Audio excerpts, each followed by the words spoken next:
जैसे ही सौदागर ने आम की गुठली जमीन पर फेंकी, अचानक एक बहुत बड़ा जिन उसके सामने आ खड़ा हुआ। जिन की आवाज सख्त थी। उसने कहा, तुम्हारी इस हरकत ने मेरे बेटे की जान ले ली है। तुमने जो आम की गुठली फेंकी वो सीधी मेरे बेटे को लगी और मेरा बेटा मर चुका है। अब तुम्हें इसकी सजा दी जाएगी। यह सुनकर सौदागर का दिल दहल गया। वो एक लम्हे के लिए साकित रह गया। उसे अंदाजा नहीं था कि एक मामूली सी हरकत उसे इस हाल तक पहुंचा देगी।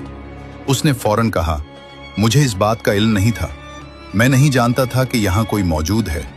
मेरी नीयत किसी को नुकसान पहुंचाने की नहीं थी। मैंने जानबूझकर कुछ नहीं किया। जिन ने जवाब दिया, नीयत का फैसला बाद में होता है, फैसला अमल पर किया जाता है, और तुम्हारा अमल मेरे बेटे की मौत बना है। सौदागर परेशान हो गया। वो जानता था कि ये कोई मामूली जिन नहीं है और उसके सामने बहस करना बेकार होगा। उसने खुद को संभाला और कहा, मैं एक सौदागर हूं। मेरे जिम्मे लोगों के हक हैं, अमानतें हैं और वादे हैं जो अभी पूरे नहीं हुए। अगर आज मुझे सजा दे दी गई तो बहुत से लोग नुकसान में आ जाएंगे। जिन ने कहा, यह सब मेरे लिए कोई मानी नहीं रखता।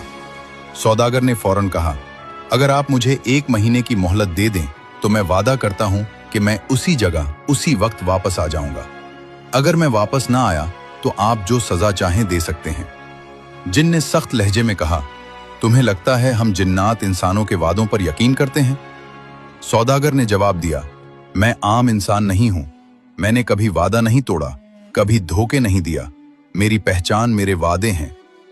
जिन कुछ देर खामोश रहा, फिर उसने कहा, अच्छा सुनो, अगर तुम मुकर्ररा वक्त पर वापस ना आए तो मैं खुद तुम्हारे घर आऊंगा। मैं जानता हूं तुम कहां रहते हो। मैं तुम्हारे घर वालों को भी जानता हूं। जिन ने बात जारी रखी, अगर तुम वादा तोड़ोगे तो सजा सिर्फ तुम्हें नहीं मिलेगी, तुम्हारे घर वाले भी इसकी कीमत चुकाएंगे। यह सुनकर सौदागर के चेहरे पर घबराहट साफ नजर आ गई। उसने फौरन कहा, नहीं, मैं ऐसा नहीं होने दूंगा। मुझे अपनी जान से ज्यादा अपने घर वालों की फिक्र है। जिन ने कहा, तो फिर याद रखना, 1 महीना, न 1 दिन कम न 1 दिन ज्यादा। अगर तुम वक्त पर वापस आए तो मैं तुम्हारी बात सुनूंगा, और अगर ना आए तो अंजाम तुम जानते हो। सौदागर ने सर झुका दिया और कहा, मैं वादा करता हूं कि 1 महीने के अंदर जरूर वापस आऊंगा। ये मेरा कौल है।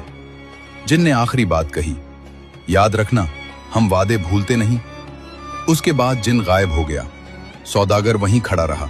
वो जानता था कि उसके पास अब सिर्फ 2 रास्ते हैं, या तो वादा पूरा करे या सब कुछ खो दे। और यहीं से इस कहानी का असल इम्तिहान शुरू होता है। सौदागर घर पहुंचा, मगर उसी दिन से उसने अपनी तमाम जिम्मेदारियां पूरी करना शुरू कर दी। जिन लोगों का कर्ज उस पर था वो अदा कर दिया। जिनकी अमानतें उसके पास थीं वो लौटा दी। जिनके साथ कारोबारी वादे बाकी थे उन्हें निपटा दिया। वो किसी को वजह नहीं बताता था, किसी को सवाल का मौका नहीं देता था, बस काम पूरा करता चला जा रहा था। दिन गुजरते गए और उसके काम खत्म होते गए। जब आखिरी दिन रह गया तो उसने घर वालों को बुलाकर साफ बात कह दी कि अगर मैं 1 महीने के अंदर वापस ना आया तो मेरा इंतजार मत करना। उसके बाद वो सफर पर रवाना हो गया।